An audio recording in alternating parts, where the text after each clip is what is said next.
Okay, in this video we're going to talk about scatterplots and equations of lines. So a scatterplot is a definition or a display of data from two sets as ordered pairs to help you decide whether one is related to another.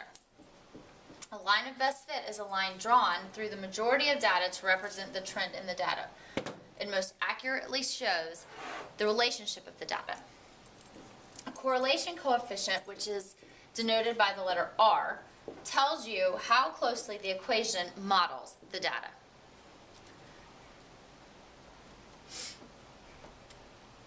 Okay, very important concept number one. There are three types of trends in a set of data.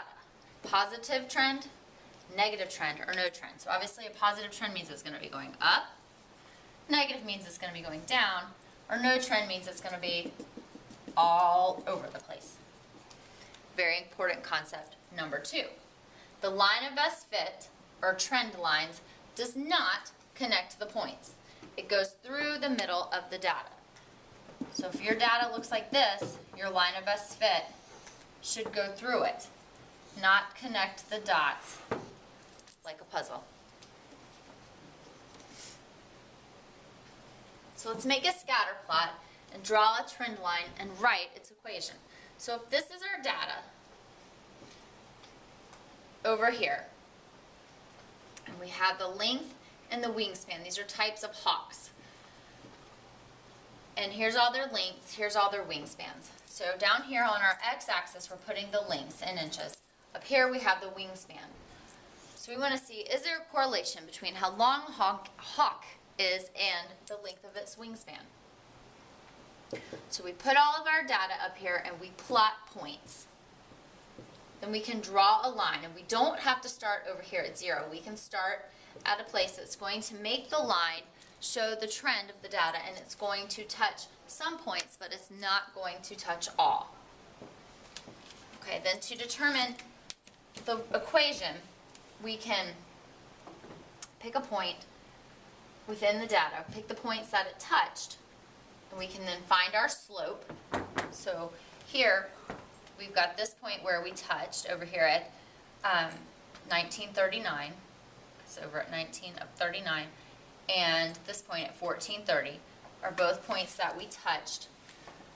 We can find our slope, and then we can use one point or the other and put it in point slope form and convert it into a y equals mxb equation. So again, to find our equation, I chose 2 points that were actually on the line and find our equation. Notice that this trend line shows that there is a positive correlation.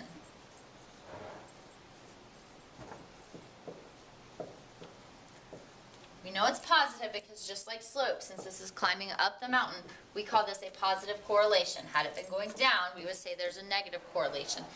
If the points were all over the place and we couldn't draw a trend line, we would say there was a negative correlation.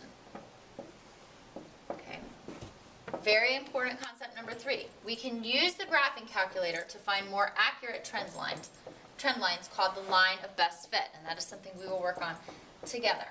The correlation coefficient, again, which is R, is given by the graphing calculator, and it's going to range from 0 to 1 or -1 to 0. The nearer to -1 or 1, the stronger the correlation between the line and the data. The closer to 0, the weaker the correlation. A negative correlation is going to be denoted by -R. So when you're looking for a correlation coefficient, if it's strong, you're going to have something that's going to be here -1 or here at 1. We don't want it to be at 0 when we have a strong relationship.